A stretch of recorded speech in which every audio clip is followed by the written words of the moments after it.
republic for which it stands, one nation, under God, indivisible, liberty, justice for all. I'd like to welcome everybody here to our first meeting in January. I'm John Butler, the president of your roundtable. New members, yes, first time. Would you please stand?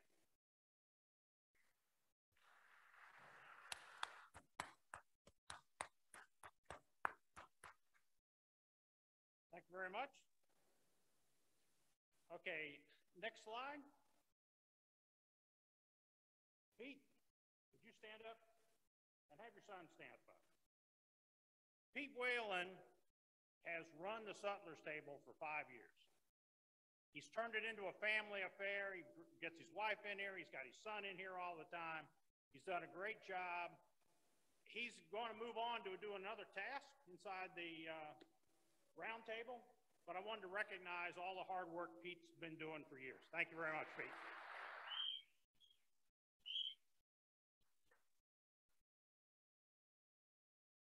Now that leads me into my next issue, volunteers. I need help, guys. It takes 50 people to run this thing. We got over 1,000 members. We're the largest round table in the country. Most people say the world.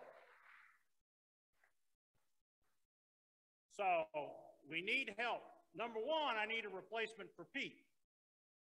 So if you're interested, come see me, come see Jim Kane, come see any of the other officers.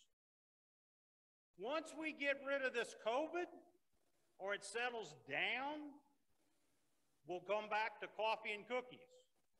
But once I do coffee and cookies, I need help doing coffee and cookies, okay? So I'm gonna need some help to do that.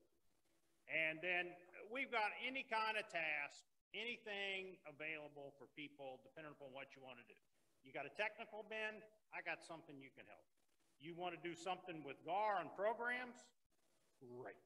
We got all kinds of stuff. But we always need help. The volunteers are what makes this organization. That's why I joined it years ago, because of the volunteers and all the people I met. So please help if you can. Next slide. This is just to give you some information about this symposium that's going to happen. We'll put it in the newsletter. If you're interested, send me an email. But the guys up there in Philadelphia at that round table do a symposium.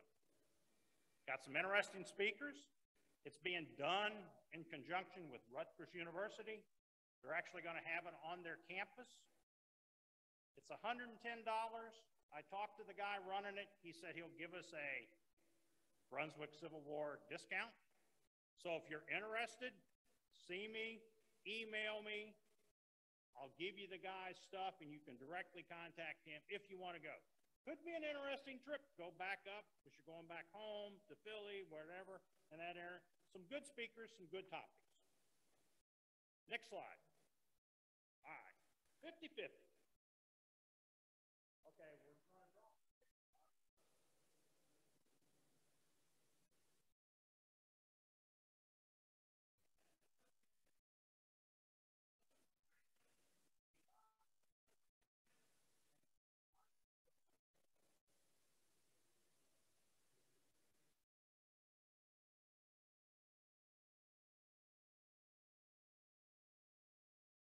Okay, for the $60. And one of these days, we're going to figure out how to get all these people that are on Zoom to kick in money for the 50-50, and then we'll really go. All right. Your number is 191677. 191677 for the $50. Okay? You see? Raise your hand again. All right. For the print, 670. It's 191670. 191670. Okay. You can see Skip afterwards, pick up the print. And then the free book at the Sutler's Table, 191326. 191326. Who's that? Okay, all the way in the back. Young lady all the way in the back. See Peter afterwards, and he'll take care of you there. All right, next slide. I'm going to let Gar come up here, Gar Dow, who's in charge of our program, and he'll introduce to you tonight's speaker. All right, thank you very much.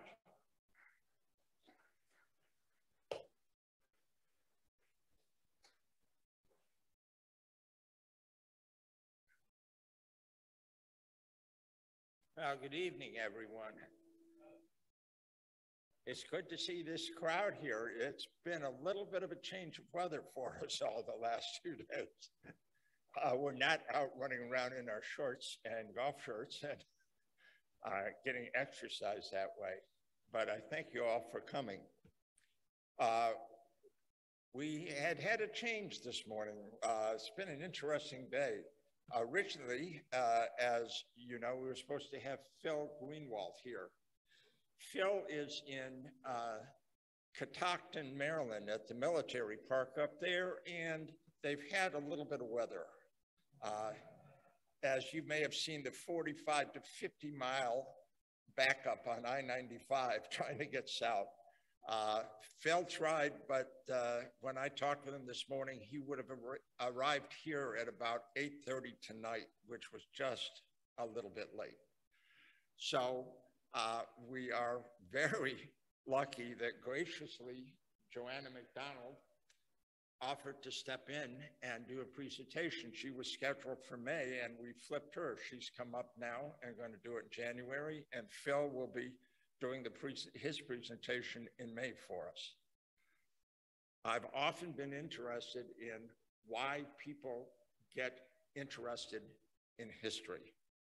And I talked to JoAnna about it, and she said when she was about 10 years old, she was looking at pictures, Civil War pictures of Gettysburg, and seeing the pictures, and many of you have already seen them, of the bodies out there and people at Devil's Den and other places, and then started to find out that those pictures were not totally accurate. Bodies had been moved, people had been rearranged to make the picture more dramatic. Well, that got her interested in why did they do that? Who were these people? What happened to these people? As a result, she is a historian, she's a writer and a public speaker, and we know at least how she got her start in becoming a historian. So tonight she is here to give us a talk about Chancellorsville, a Pyrrhic victory. So I will introduce JoAnna McDonald.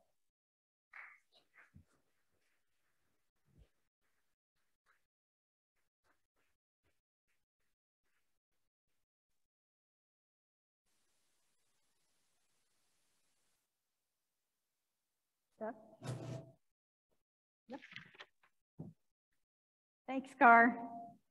So when Gar called me this morning and he said that they had their speaker coming from, you guys had the speaker coming from Maryland, I knew right away the next part of the conversation, because I watch the Weather Channel at least a little bit in the morning, and I had a flashback from when I worked as an education director for the Marine Corps Recruit Depot out in San Diego. I'd be sitting there in the museum in my office, and my supervisor would come in and she'd say, yeah, there's a brigadier general here with his entourage. They're unannounced. Can you give them a tour? Okay. If you know anything about Marines, they know more history than you know, a civilian Marine like myself. But I was happy to get out of the office, go do it, and that's really what I felt like. Hey, I've got this lecture here, and just a little bit about myself. So I'll make it really quick, but I'll start way back. Born in LA, parents moved to Carlisle, Pennsylvania to get the family out of California. Best move they did, well, one of the best. So I grew up in Carlisle, Pennsylvania. And if any of you know where that is, Chancellorsville, Pennsylvania, we're 45 minutes from Gettysburg. Gettysburg was my playground as a kid and as an adult, my canvas of studying history. And from central Pennsylvania, we also took trips down to Virginia and Williamsburg and so forth. So then I earned a BA in history and a BA in Latin from Dickinson College, which is also in Carlisle. Is there a mic that I'm moving near, getting the feedback?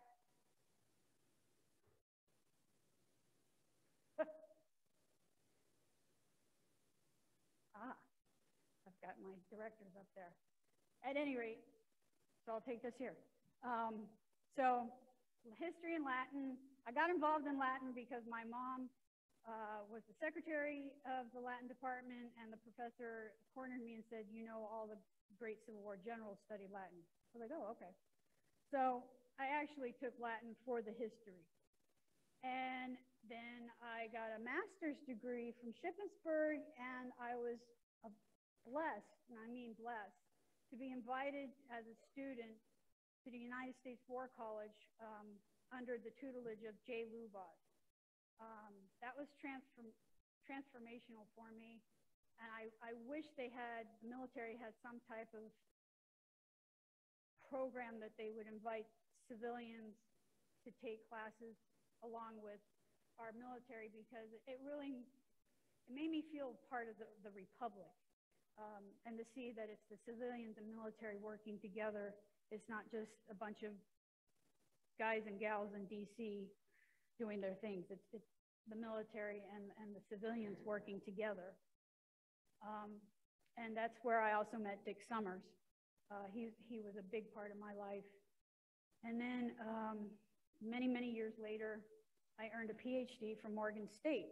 And that's in Baltimore, and I commuted, and that was a lot of fun, which it wasn't. But the school was great. My dissertation chairman was incredible. I could go on about her, but she was amazing. She wanted me to focus on military history when some of the other people wanted me to discuss Lee's masculinity. I was like, I'm not doing it. And she backed me up. And for that, I will always really thank her. So besides the Marine Corps, I work for the civilian Army, and right now I am working for the government in emergency management. Go figure. I live in Leland, and that was one reason why Gar had, asked if I could pinch hit. I was like, let's go for it. So, why Lee? I grew up reading different biographies on Lee, and then I got really interested in leadership after I left the Marine Corps. And I wanted to look at why he lost at Gettysburg. So the more I delved into that question, I unraveled other things about him, and I was like, well, wait a minute, something's not right. And if you look at all the books about Lee, you can pretty much put him into two categories. Well, not two main categories, but you have the hardcore advocates that almost have him, if not have him, walking on water. That's not helpful in that we still need to look at, I like to look at lessons learned. Why, how, what are the consequences? And down the road, how can we avoid those consequences?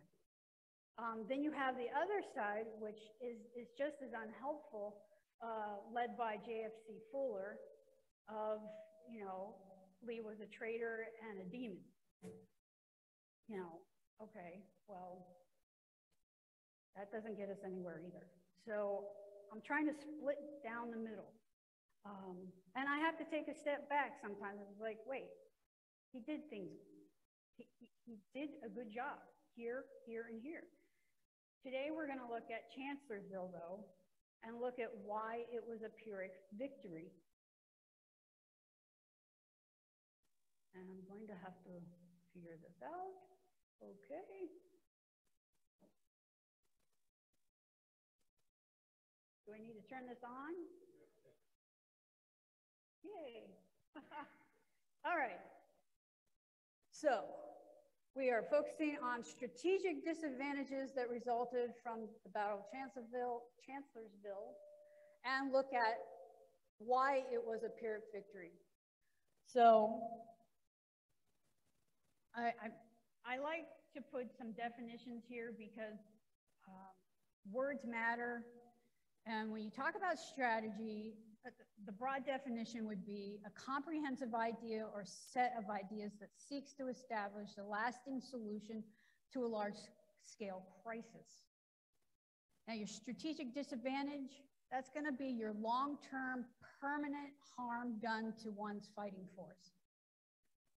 So your grand tactical level, that's what they would call operations, slightly smaller.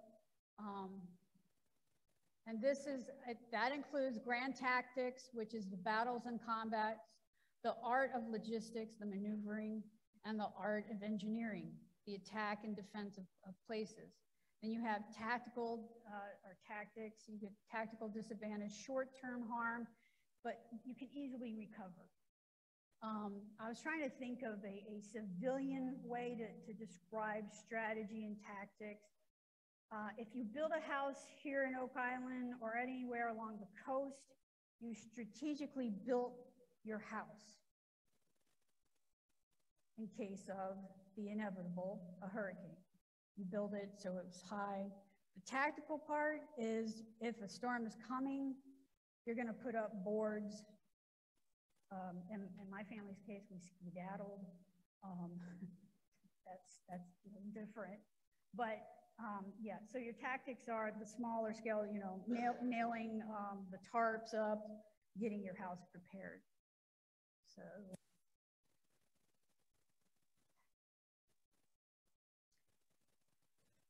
Okay, overview of, whoa, how'd that happen? This thing's haunted. Okay. Are they changing it? Okay. What is a Pyrrhic victory? So a victory that results in such a heavy toll, it negates any true sense of achievement. Or you can say it's a victory in which a commander loses more than he gains. The painting here shows the battles of Hercule and Asculum, circa 280 BC.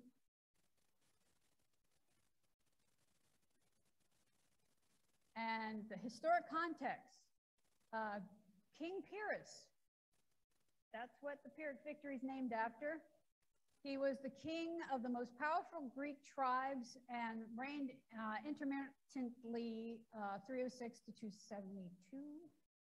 And after one of his battles fighting the Romans, he said, "One more such victory and we are undone."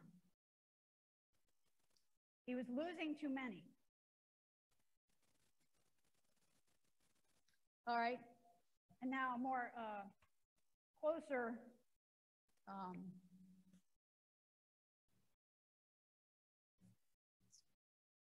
example of a Pyrrhic victory would be Bunker Hill. Casualties for Bunker Hill, 1,554, excuse me, including 89 officers. The colonialists only lost 450. Now you're thinking the British Empire is the largest empire in the world. They can afford that. They've got the largest navy. They're also fighting, you have to put Bunker Hill and our part of the revolution into perspective. That was a world war.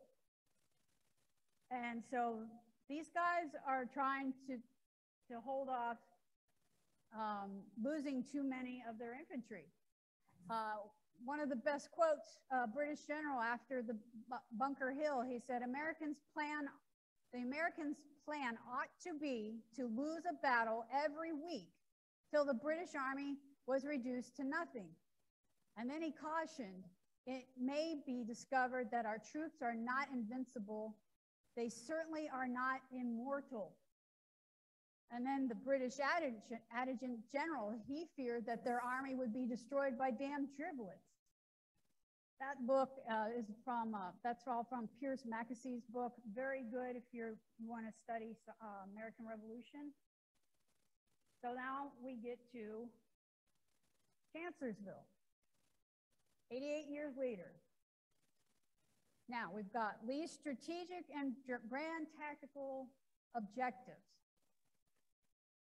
So his strategic goal is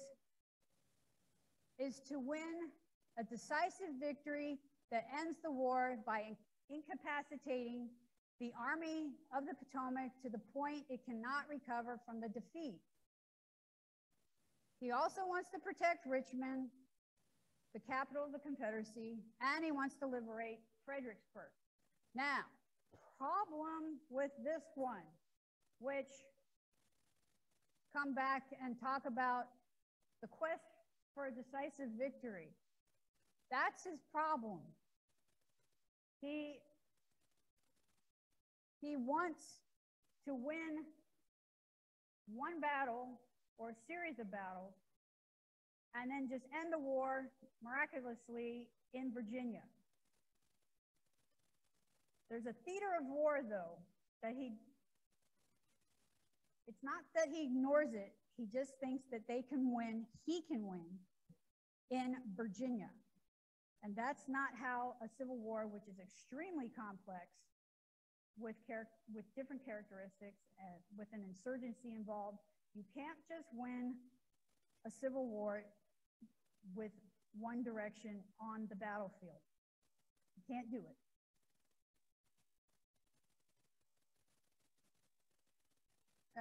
Shoot, how do I go back? Okay, now real quick, Lee's tactical objectives. Okay, talking about the smaller stuff. Okay, Chancellorsville is right in there. So he wants to capture the crossroads at Chancellorsville Manor. His second goal, kill or wound as many Union soldiers as possible. And third, flank attack on the Union right flank in conjunction with a full assault on the Union left flank. So he's going to do a 1-2 punch. You'll also have over here, this is Fredericksburg, and that the Union will attack that area. So then you have over here, this is his 1-2 punch. The evening of July 2nd, that's when Jackson's going to go around. He hits their flank, the Union flank. Union collapses, and they win the field. So, what do we have? Temporary advantage. What does Lee gain? He gains, for the moment, victory, and he protects Richmond. Okay, that's great. He also liberates Fredericksburg. That buys some time. And morale is boosted for the Confederate soldiers and for the entire Confederacy. And, you know, winning feels good.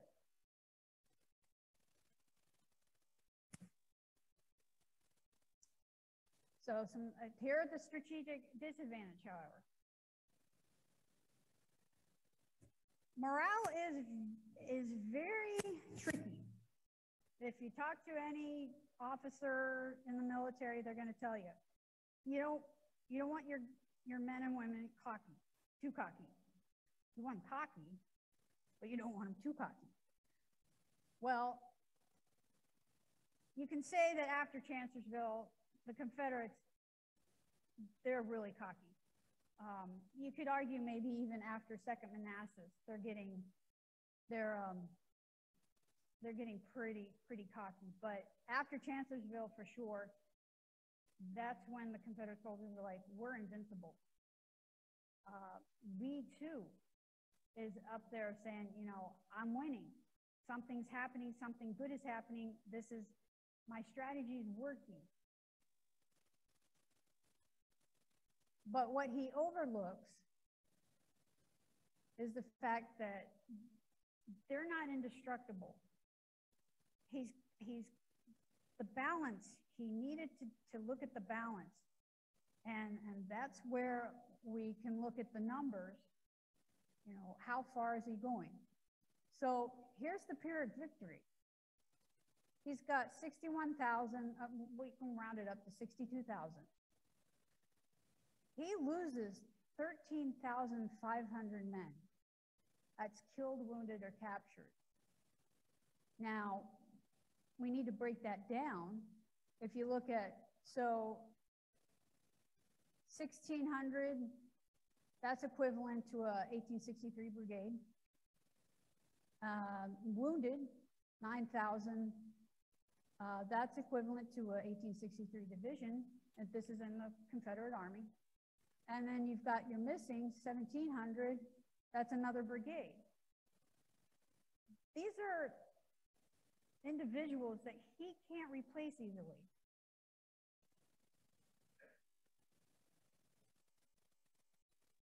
Okay, now break down further. Let's look at the, now the way I did this, I broke this down in order of more difficult to replace. Your enlisted are going to be more, even though they might draft, they're still having good trained combat veterans is critical in war. And this is how many privates, corporals, and sergeants killed. You've got 1,546. Wounded, 8,591. Missing, you've got 1,636. Okay, now let's look at command. These are the officers, regimental officers. You've got 103 officers killed, 515 officers wounded, 72 missing. Now, when you say wounded, not every guy is going to come back. A lot of these are mortal wounds where you just don't find out that they died. The other ones, they lose a leg, they're out. They're not going to come back. And your 72, you're missing, they can be captured, so you're not guaranteed to get those back either. Regimental commanders, this was interesting. 40 experienced regimental commanders were killed or wounded. Okay, let's put that into perspective. On average, 20 regiments made up a division. So you got 2 divisions worth needed to find regimental commanders. Then in late 1863, it was reported there was over 3,000 Confederate officers imprisoned on Johnson's Island. So a typical regiment was nominally 1,000 men with about 41 officers, counting the chaplain and other staff. So if you divide the 3,000 plus officers on Johnson Island by 40 officers, you've got 75 regiments with a nominal strength of 1,000 men. So you got 75,000 man army. So he's just losing way too many, and you can't get the experience back. Down to the tactical level. This is how important your sergeants and lieutenants, your young lieutenants are. They're behind your regiment. So your regiment, here's your colonel, your regiment goes this way, follows the colors, right? Or if you're from Central PA, you say Callers. I don't know why they have that accent, but definitely those flags are very important. You're gonna go and follow them, align on, you've got a lieutenant colonel here, and you've got your major over here to your left. Your sergeant major back here. Sergeants and lieutenants stand back here with swords drawn and pistols cocked. Yes, they make sure that the privates and corporals go the right way. And I've read of at least one episode. It was in the 15th Alabama, where the sergeant, this was at Gettysburg, he knew that one of the privates had a problem leaving the field of battle. And so he watched him at Gettysburg when they were going up Little Round Top. And sure enough, this private tried to get out of the battle, run away. And the sergeant grabbed him, held him in line, made him fire his musket until the private was shot dead, and then he threw him down. So that's what sergeants do. Yes, it's harsh, it's ugly, that's their job. They got to make sure these guys go the right direction and stay in battle until they're told to get out.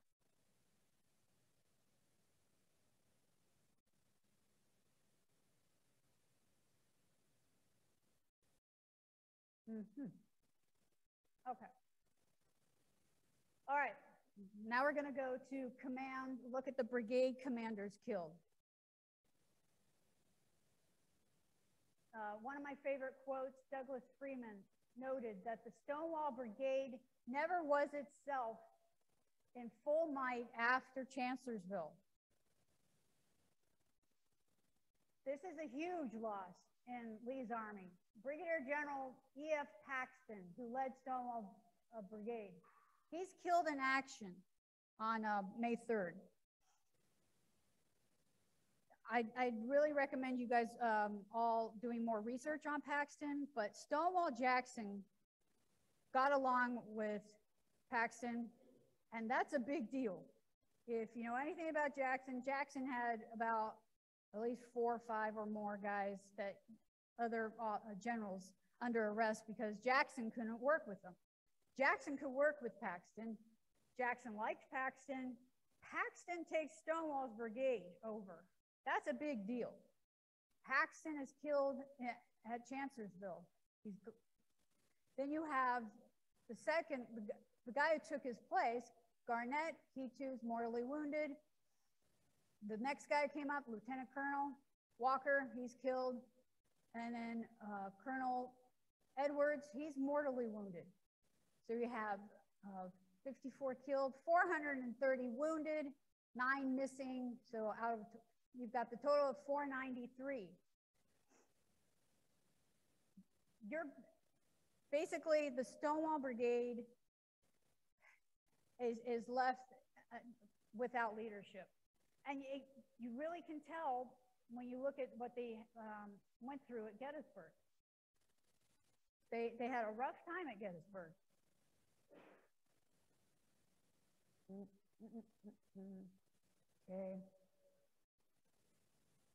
Okay. Division and brigade commanders wounded. Let's not forget the wounded. Proper commanders, where can they be obtained? So in one sense, Lee knows that he needs commanders. In another sense, he's losing them all in the battles. Wounded, slightly injured. Ambrose Hill, he fell off of his horse. He's slightly injured, but he makes it to Gettysburg. You've got Henry Heath, he's also slightly wounded. He gets to Gettysburg. Dorsey Pender, he's slightly wounded, he still makes it. Ramseur, wounded, present. But then you have Nichols, severely wounded, left leg amputated, he misses Gettysburg. And he commanded the 5 Louisiana regiments that were now commanded by Colonel Williams at Gettysburg. If you know anything, if you want to read a book about Louisiana regiments, Lee's Tigers, great book. Louisiana guys, they needed a hardcore commander. No BS, shoot the guy if he's doing something wrong. That was just their personality. They were, it's kind of funny to read sometimes, but you're just glad that you weren't one of their officers because they were such pill bugs to try to lead sometimes. So they really needed somebody that they could really motivate and get them going. And again, at Gettysburg, you look at what they do and they don't have that drive that they had at Chancellorsville and prior engagements. Then you have Brigadier General Samuel McGowan. He's severely wounded, survived. He doesn't return until 1864. You've got Robert Hoke. I believe he's a local or North Carolinian. Severely wounded near Fredericksburg. So he survived, but he doesn't return until the fall of 1863. And then you have Colonel Williams. He was a brigade commander. He's wounded, not present at Gettysburg. And then you have Brigade Commander Thurston. He's wounded, not present at Gettysburg. That's a lot of people to replace in a couple months, couple weeks, well, more than a couple weeks, but to be able to find capable officers and individuals who can step in and say, hey, I'm going to lead it now, let's go. All right, here's the really big loss. Well, everybody talks about Stonewall Jackson being killed at Gettysburg. It is a big loss. That's a given. And Lee's well known to have said, he has lost his left arm, but I have lost my right. But here's the thing, and I'm not putting any, I'm not trying to put anything down on Jackson. But every star commander is expendable. They're replaceable. You have to be able to understand that you have to be able to take him and put somebody else there, because one, you've got a very dangerous profession. Civilian terms, the coach for the Buccaneers, he better know that he has to at some point replace Tom Brady. I mean, it's going to happen, and Tom Brady could get hurt. Now, is the other guy going to be as good? I don't know. I would say, and this is where we were talking at dinner, I do think Lee had somebody that he could put in Jackson's place, and I do think this officer was as capable as Jackson. And to get off the subject maybe of the Pyrrhic victory right now, you can't talk about Chancellorsville without talking about the loss of Jackson and his possible replacement. So, Lee didn't see it in part.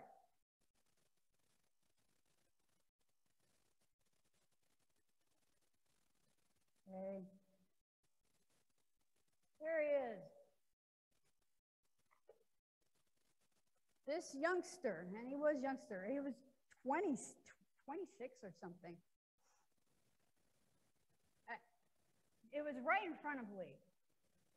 He came in after Jackson got wounded on the evening of the 2nd. Jeb steps in. Think about this. It's nighttime. It's chaotic. Your entire wing is scattered.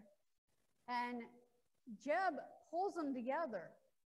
And he's able to make the attack for May 3rd.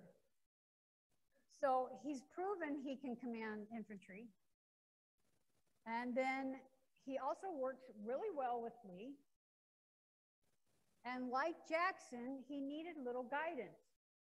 If you know anything about Jeb Stuart, he did. He would take his cavalry out, and several times he did run around the entire Union Army.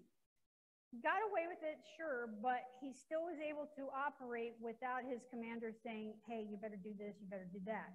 That's very important for a leader, because you need to be able to have officers who can take the initiative, think on their own, and don't need to be babysat, so to speak. The other important part about Stuart, he understands what Lee means by practicable, which is the infamous word. which when Lee says practicable, he means do it. And that's important. Now, what happens is Lee, I think he didn't want to get involved in the politics of it, and Yule and his wife kind of lobbied for him to come in, and then Jeff Davis wanted Yule to go in and take over Jackson's Corps. So that really, to me, is possibly one of the big reasons why Jeb didn't get in. But that part, that's the Jeb Stewart part. But let's get back to the Pyrrhic victory. Yeah. Can you go back? Thank you. All right. This is one of my go-to, it's called theory, I'm calling it theory of victory scale. It came up or was created by James Bartholomew's. He was a professor at the U.S. War College. He's written a lot on strategy and theory, but he writes really well so that civilians who may not be involved in it as much in war fighting can understand it. He has an article called Theory of Victory, and it's really good discussing what is victory. So he came up with this scale so you can like figure out, okay, well, so under scale of success, we can all give Lee a win, right? I mean, it's a win. He gets Hooker's army out of there and they win the field. But then you come down here to scale of decisiveness. This is where it starts getting dicey. Now you're starting to get into potential deterioration, significant deterioration, because you can't replace those individuals that you lost at Chancellorsville. You can't replace them within a couple months. Then you have scale of achievement. You're still at your slight. So that's why even if, I would say, even if Jackson had survived Chancellorsville, it's still going to be a Pyrrhic victory, because you've got to look at all the commanders and all the enlisted. That's all experience that you can't gain. And then also the camaraderie. Again, talk to combat veterans and officers, that team spirit, that esprit de corps that you have to have on the battlefield. Talk to, if you know a civilian who's a professional sports player, or if you've played sports before, that team, you have to trust the people leading you. You have to trust the people next to you. And well, even here, you've got a big organization. You have to trust each other, that the volunteers will come up and do what they need to do. And so again, it's trust. You lose that, and that's hard to regain just like in time for the next battle. But Lee is on what I call a quest for a decisive victory. And that quest is going to get him to Appomattox.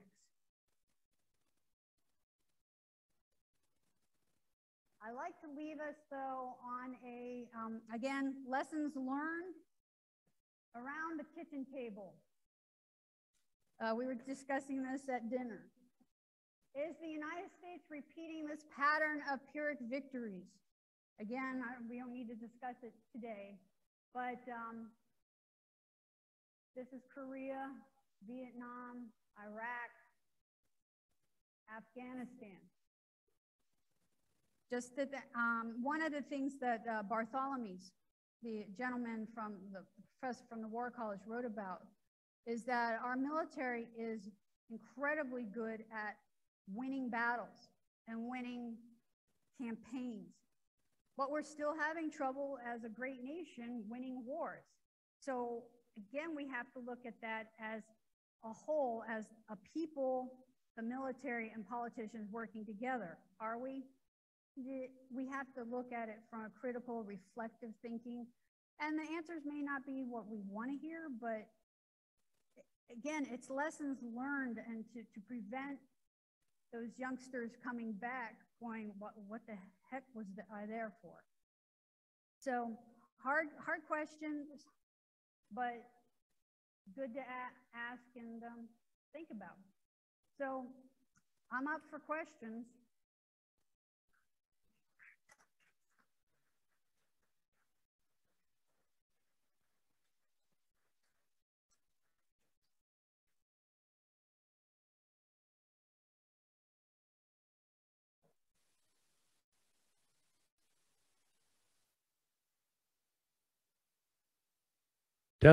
There we go. Questions from the audience, right down front here. Thank you. Yes, ma'am. I've got a question on replacing officers. Goes back to how many of the officers in the Confederacy versus the Union were graduates of the West Point? How was that? How'd that break out? Wow, good question. I don't have any specific numbers. I would think it'd be pretty even. But then you have to ask, just because they graduated from West Point, does that make them automatically better officers or combat officers? Not necessarily. And then you look at Lincoln, who didn't graduate from West Point, and he was a self-educated man, and he does ring around the rosies against around Jeff Davis. So I don't have a number for you. I can try to. I'm not sure what source. I could try to find a source for you. Other questions? Going once, here we are.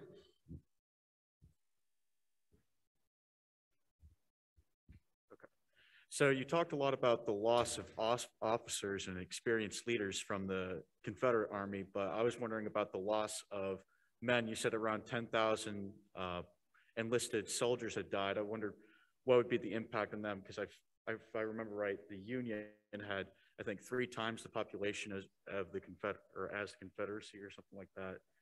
And I just wonder if it was harder for them to get replacement for those troops that they lost over the Unions. Well, it's going to be harder, but it's also, you have to think of the experience that they're losing. It's not just the number, because for the book I'm writing, I talk about if the lost cause was true, and you've got then the Vietnam, the VC, where we outnumbered them, and they pulled one over. The MVA, we outnumbered them. So it comes down, I think it's experience, losing those 10,000 or so experienced combat veterans, because you get a Green regiment versus a combat veteran regiment, and you're gonna see a huge difference. Now, I'm not saying the Green regiment's gonna like hightail it out of there, but they may not make the same progress as your combat veteran group. And so, yeah, it's going to be experience.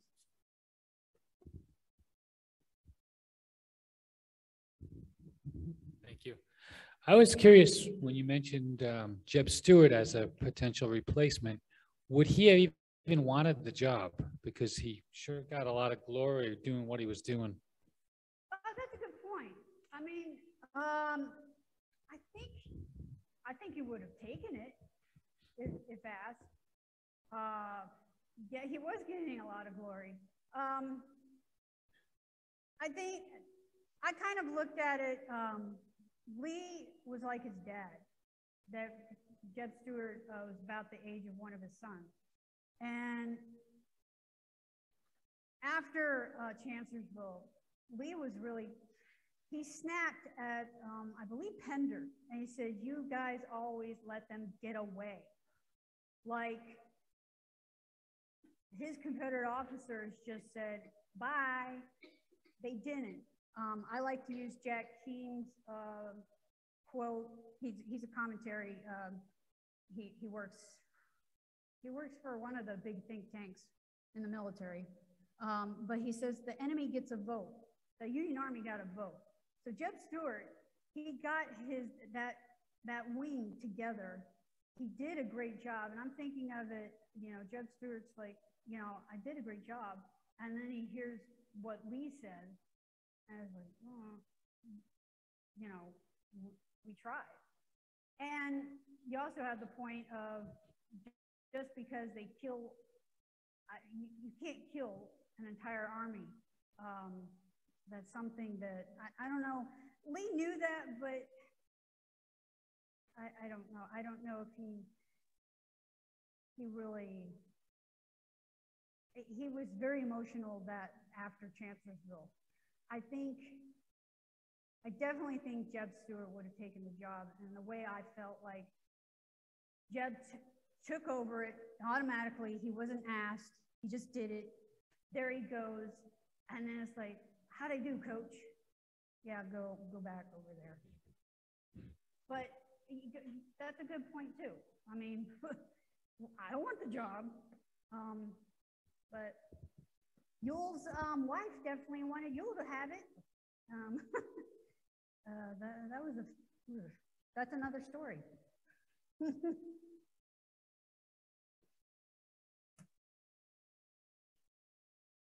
Time for about one or two more questions.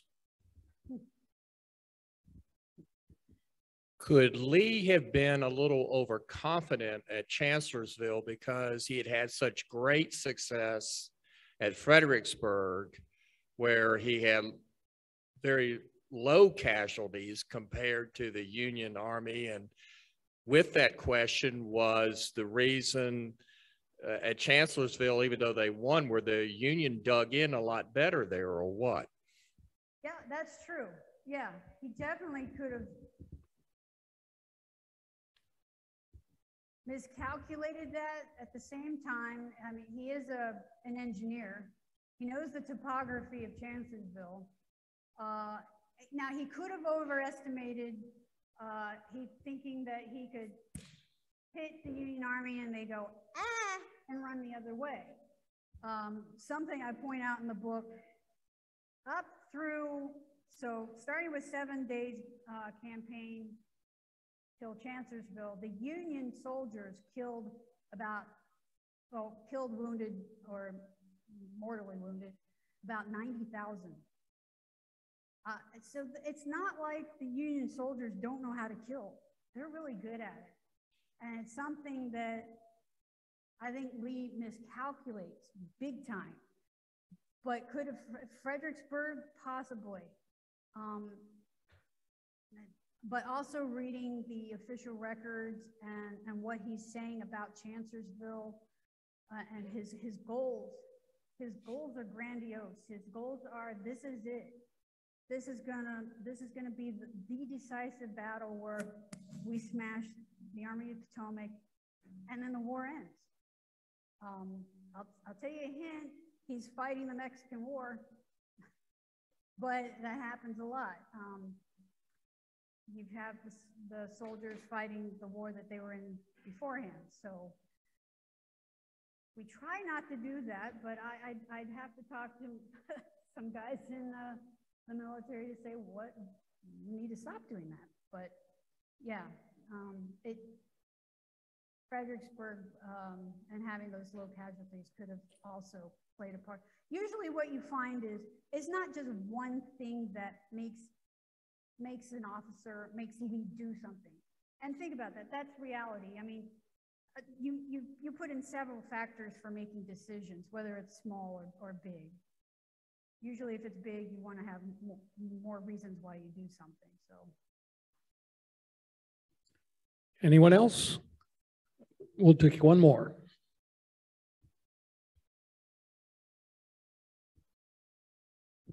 Yes, in comparison to the losses of the officers and the seasoned veterans on the Confederate side, in comparison, on the federal side, how little of an impact did this have on their officer corps and their seasoned NCOs and everything like that? Did they have an easier time replacing these type of officers as opposed to the Confederate Army? Good question. If you look at, and that question came up when I did the Cape Fear Civil War Roundtable. I need to look at more the Union side of it for Chancellorsville.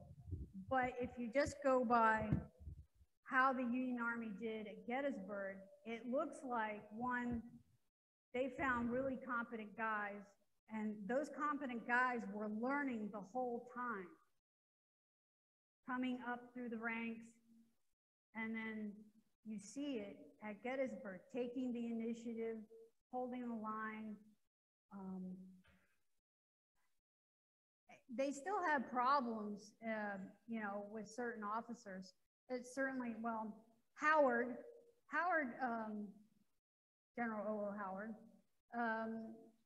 you know, they had to transfer his entire corps over to the west. But that's kind of getting off what you asked.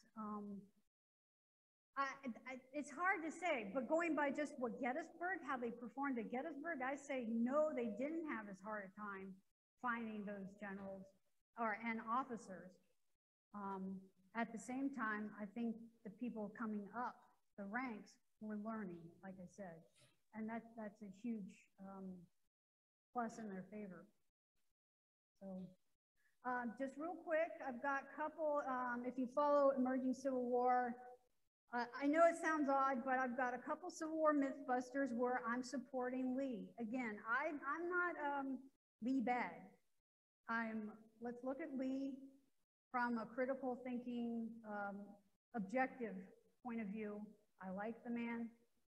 There's a few, the two myths that the first blog is going to be, was Lee a warmonger? Hint, no. The second article will be a myth that Lee, the myth is that Lee inherited a genetic marker that made him violent. That's also no. So stay tuned. That'll be coming up. January is Lee's birthday, so it worked out. Let's give JoAnna another round of applause. Thank you, thank you, thank you.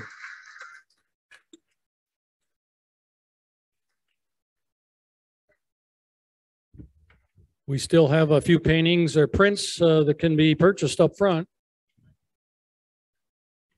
Best offer.